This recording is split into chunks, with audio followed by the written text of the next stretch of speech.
늙은이를 꾸짖지 말고 권하되 아버지에게 하듯하며 젊은이에게는 형제에게 하듯하고 늙은 여자에게는 어머니에게 하듯하며 젊은 여자에게는 온전히 깨끗함으로 자매에게 하듯하라.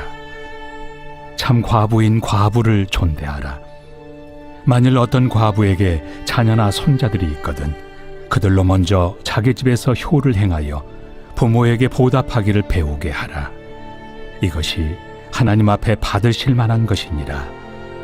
참 과부로서 외로운 자는 하나님께 소망을 두어 주야로 항상 간구와 기도를 하거니와 향락을 좋아하는 자는 살았으나 죽었느니라. 내가 또한 이것을 명하여 그들로 책망받을 것이 없게 하라. 누구든지 자기 친족, 특히 자기 가족을 돌보지 아니하면 믿음을 배반한 자요 불신자보다 더 악한 자니라. 과부로 명부에 올린 자는 나이가 60이 덜 되지 아니하고 한 남편의 아내였던 자로서 선한 행실의 증거가 있어 혹은 자녀를 양육하며 혹은 나그네를 대접하며 혹은 성도들의 발을 씻으며 혹은 환난당한 자들을 구제하며 혹은 모든 선한 일을 행한 자라야 할 것이요 젊은 과부는 올리지 말지니 이는 정욕으로 그리스도를 배반할 때 시집 가고자 함이니 처음 믿음을 저버렸으므로 정죄를 받느니라. 또 그들은 게으름을 익혀 집집으로 돌아다니고 게으를 뿐 아니라 쓸데없는 말을 하며 일을 만들며 마땅히 아니할 말을 하나니 그러므로 젊은이는 시집가서 아이를 낳고 집을 다스리고 대적에게 비방할 기회를 조금도 주지 말기를 원하노라. 이미 사탄에게 돌아간 자들도 있도다. 만일 믿는 여자에게 과부 친척이 있거든 자기가 도와주고 교회가 짐지지 않게 하라. 이는 참 과부를 도와주게 하려 함이라. 여러분 반갑습니다. 오늘도 큐티로 여는 기막힌 하루입니다. 본문 말씀 디모데전서 5장 1절부터 16절의 말씀입니다. 자, 바울은 오늘 본문의 말씀을 통해 이 교회에 대한 여러 정의 가운데서도 가족 공동체로서의 교회를 가르쳐 줍니다. 교회란 하나님을 우리의 아버지로 둔 영적 가족 공동체입니다. 사실 육의 가족이라 할지라도 영이 하나 되지 못하면 말과 뜻이 통하지 않아 답답할 수밖에 없습니다. 그러나 예수 그리스도의 보혈의 피로 맺어진 영적 가족이 될 때 마음과 뜻이 일치하고 언어가 통하게 되는 진정한 가족을 이룰 수 있게 되는 것이죠. 자, 그러나 그렇다고 육의 가족을 등한시하라는 말이 결코 아니죠. 우리는 교회를 통해 배우게 된 이 가족 사랑을 내 가정으로 돌아가 가족들에게 실천해야 합니다. 그리고 그럼으로써 가족의 구원을 이루는 것이 바로 우리 인생의 목적이 되어야 합니다. 자, 그러면 교회가 진정한 가족 공동체가 되기 위해 어떤 것이 필요합니까? 자, 먼저 바울은 1절, 2절에서 교회든 가정이든 이 공동체 안에 발생할 수 있는 세대 간의 갈등의 문제를 언급하고 있습니다. 점점 우리가 사는 세상은 이 세대 간의 첨예한 갈등이 심화되고 있습니다. 그런데 이 세대 간의 갈등에 있어서 가장 중요한 원칙은 바로 존중과 사랑입니다. 이 원칙만 확고하다면 세대 간의 갈등은 해결할 수 있는 문제입니다. 그러나 우리의 세상은 점점 이 세대 간의 존중과 사랑의 태도를 잃어가는 모습을 우리는 보고 있습니다. 그러나 오늘 바울은 먼저 이 교회 안에 이 세대 가운데 어르신 세대에 대해서 말하기를 그들을 꾸짖지 말고 우리의 아버지와 어머니로 여기라고 가르치고 있습니다. 자, 성경의 10계명 중 제5계명도 부모가 우리의 공경의 대상임을 분명하게 가르치고 있습니다. 부모의 가치 여부와 상관없이 부모는 그 자체로 우리의 공경의 대상이라는 것입니다. 이제 구속사의 관점으로 살아가는 우리에게 좋은 부모, 나쁜 부모가 따로 없다고 했습니다. 나에게 생명을 주었고 나의 존재의 원인이 되어주셨고 그래서 나로 하여금 예수 믿게 해준 그 부모가 최고의 부모인 것입니다. 그러므로 부모는 그 존재 자체로 우리의 공경을 받아 마땅한 대상이라는 것입니다. 그리고 바울은 이제 젊은 세대를 향해서 우리들에게 가르칠 때 이 젊은 세대를 무시하거나 하대하지 않는 태도를 강조하고 있습니다.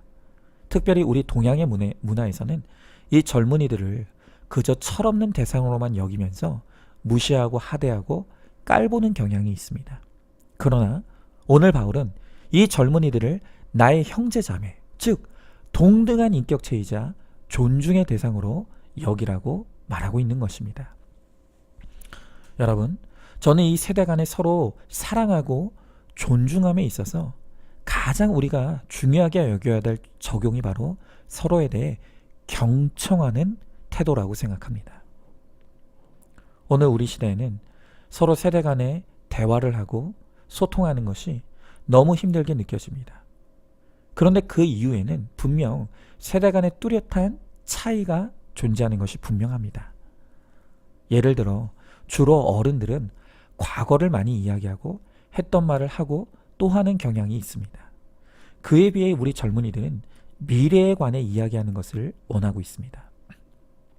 또한 어른들은 이 안정을 추구하는 반면에 젊은이들은 끊임없이 변화를 추구하죠. 이렇게 분명 세대 간에는 이 차이라는 것이 존재합니다. 그러나 어떤 세대 간의 차이가 존재한다 할지라도 진리는 관점을 초월하고 가치관을 초월하는 힘이 있습니다. 그래서 구속사의 언어로 소통하기 시작할 때 세대 간의 차이가 뛰어넘어지는 것이 가능해지는 것입니다. 제가 우리들 교회 목욕탕 세미나를 참석하게 되었을 때 이제 목장 탐방을 가게 되었습니다. 그런데 그 우리들 교회 목장에서 제가 가장 충격이 되었던 것은 바로 목장 안에 모든 세대가 모여 있는데 그런데 그들 간의 소통이 너무나 원활하게 이루어지는 모습이었습니다. 여러분, 보통의 교회는 나이에 따라서 전도회와 구역을 구성합니다. 그래서 이 세대 간에 오히려 단절이 이루어집니다. 그런데 우리들 교회는 목장을 편성할 때 오직 죄패의 종류를 따라 모일 뿐 그 안에 모든 세대가 어우러집니다. 그런데 그 안에 전혀 서로 세대 간의 갈등이나 차이가 일어나지 않고 오직 진리 안에서 서로를 존중하면서 자기 죄를 고백하고 그 고백을 공감해주고 경청하는 모습을 보았습니다. 저는 그것을 목격하면서 바로 이것이야말로 진정한 하늘가족 공동체의 모습이라는 것을 느끼게 되었습니다. 그리고 이렇게 진리 안에서 하나가 되고 소통이 되니 어른들의 인생의 경험과 또 젊은이들의 새롭고 신선함이 서로 간에 흡수되어지고 받아들여지면서 엄청난 시너지를 일으키게 되더라는 것입니다. 여러분, 이렇게 진리는 모든 차이를 뛰어넘는 능력이 됩니다. 그래서 우리의 가정이 반드시 이 구원의 공동체, 믿음의 공동체가 되어야 하는 것입니다. 믿음 안에 하나 되고 진리로 소통할 때에만 비로소 우리가 하나됨을 이룰 수 있기 때문인 것입니다. 자, 질문해 봅니다. 지금 교회와 목장, 가정 안에 세대 간의 갈등이 일어나고 있습니까? 무엇이 세대 갈등의 원인이라고 생각하고 있습니까? 서로 간의 사랑과 존중의 태도가 갖추어져 있습니까? 구원의 가치관과 말씀의 언어만이 세대 간의 소통을 가능하게 하는 유일한 방법임을 깨닫고 있습니까? 자, 다음으로 오늘 바울은 3절 이하의 말씀에서 이제는 교회 안에 이 어려운 지체들, 특별히 그 가운데서도 과부를 대하는 문제를 다루고 있습니다. 자, 그런데 오늘 말씀을 보면 이 바울은 과부를 두 종류로 나누는 것을 보게 됩니다. 하나는 참 과부이고 또 한 종류는 그냥 과부입니다. 자, 여러분, 참 과부와 그냥 과부의 차이가 무엇입니까?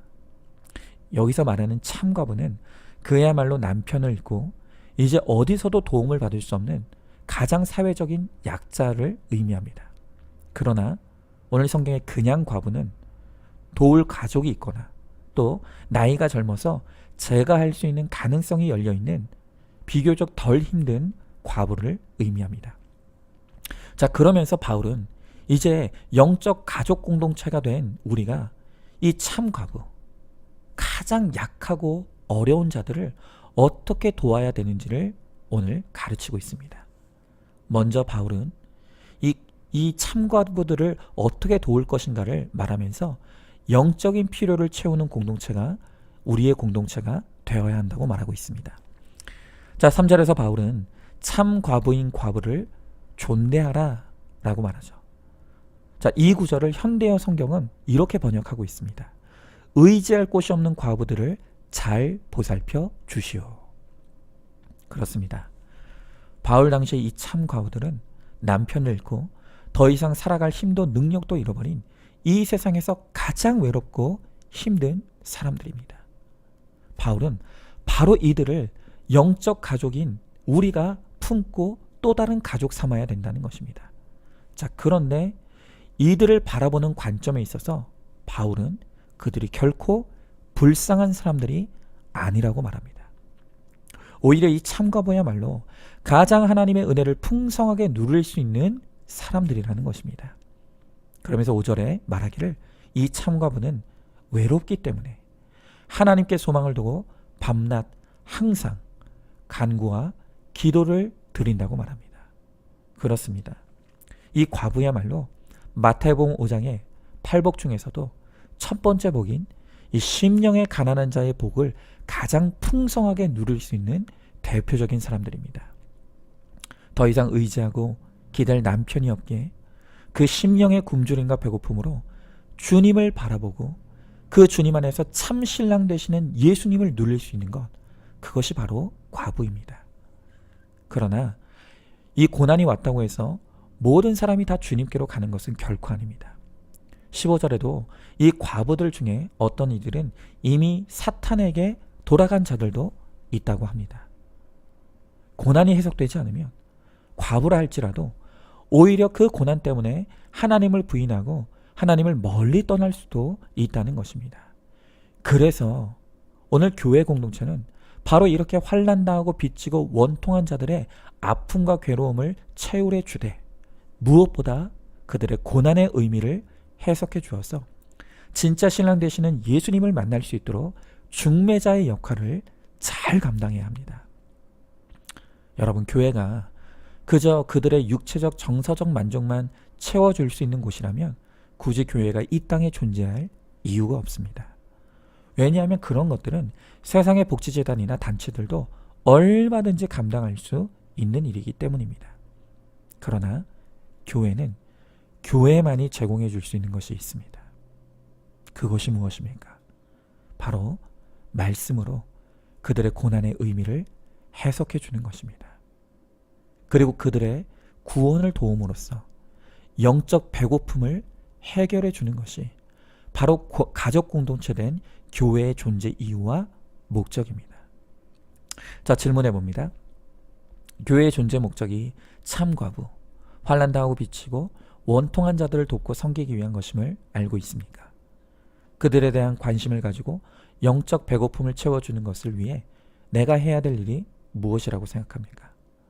오늘 하루 참과부된 가장 힘든 자들에게 찾아가 그들의 구원을 위해 복음을 전하시기 바랍니다.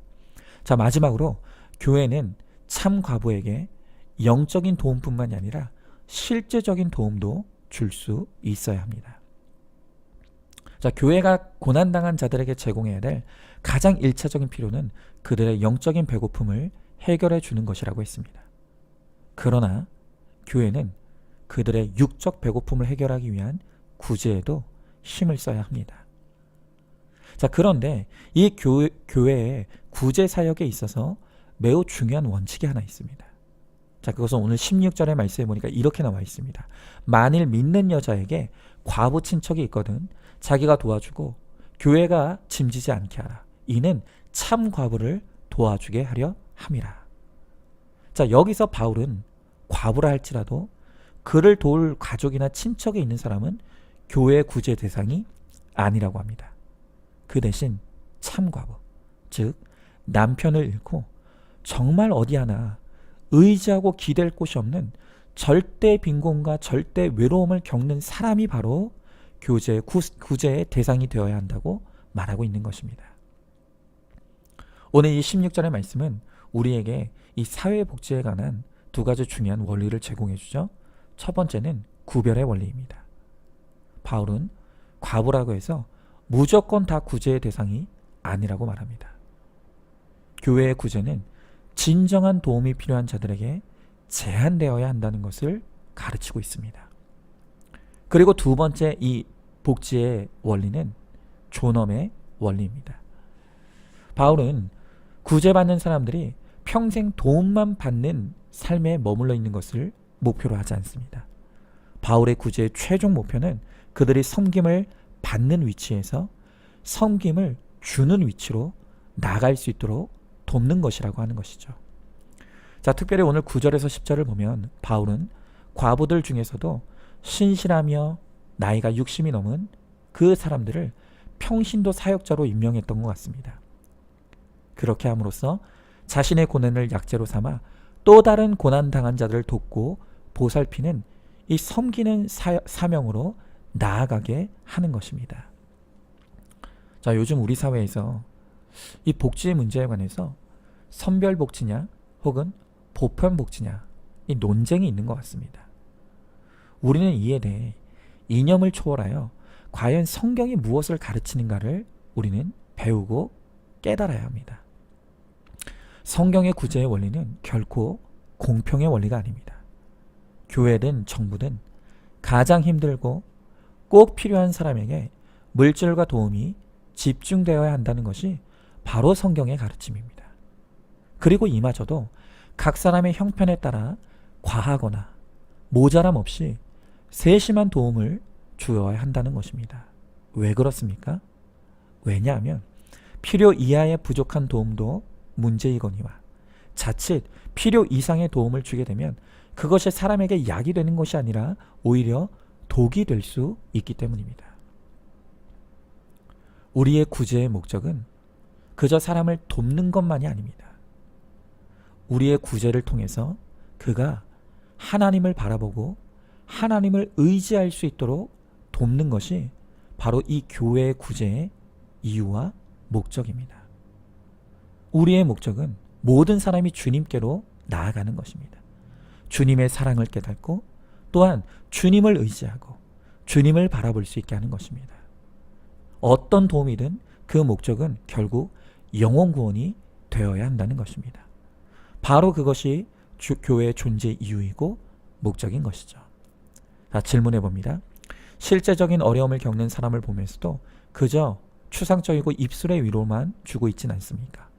혹은 분별 없이 아무에게나 과도한 도움을 제공하고 있진 않습니까? 구원을 목적에 두고 꼭 필요한 사람에게 꼭 필요한 도움을 주는 그런 지혜를 구하시고 또한 실천하시기 바랍니다. 자, 오늘도 마지막으로 2월 4일 보석상자입니다. 내 힘이 아니라 하나님의 뜻대로 하나님이 주시는 힘으로 가르칠 때 자녀를 믿음의 거물로 키워낼 수 있습니다. 내 힘으로 키워내면 생색밖에 날 것이 없습니다. 아멘. 오늘도 큐티로 기막힌 하루를 살아내는 하늘가족 공동체 우리 모든 성도님 되시기를 주님의 이름으로 축복합니다.